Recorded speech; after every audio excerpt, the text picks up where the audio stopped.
যাদের combination skin এবং normal skin, combination মানে হচ্ছে যাদের টি জোন অয়েলি এবং সি জোন হচ্ছে যাদের ড্রাই, সেটা হলো কম্বিনেশন স্কিন। আর নর্মাল মানে হচ্ছে বেশি ড্রাইও না বেশি অয়েলিও না, বেশ ঠিকঠাক সব কিছু ব্যালেন্স রয়েছে স্কিনে, বেশি অয়েলও রিলিজ হয় না বেশি ড্রাইও না, বেশ মানে সুন্দর স্কিনটা, সেটা নর্মাল স্কিন।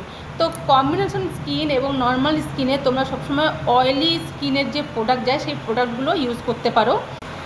সেনসিটিভ স্কিন যাদের, তাদের খুব কেয়ারফুলিভাবে প্রোডাক্ট ইউজ করতে হবে, কারণ সেনসিটিভ স্কিন যাদের, তাদের স্কিনে ছোটো মোটো কিছু ইউজ করলে পরে গোটা র্যাশ বা বিভিন্ন ধরনের সমস্যা ক্রিয়েট হতে পারে বা হয়ে যায়। তো সেক্ষেত্রে সেনসিটিভ স্কিনে সবসময় তোমরা কেয়ারফুলিভাবে প্রোডাক্ট ইউজ করবে বা দেখেও তোমরা সেটাকে বাই করবে। অনেকে সেনসিটিভ স্কিন বলতে অনেকে অয়েলি সেনসিটিভ স্কিন হতে পারে, আবার অনেকে ড্রাই সেনসিটিভ স্কিন হতে পারে। তো তোমাদের স্কিন কি, সেই স্কিন অনুযায়ী তোমরা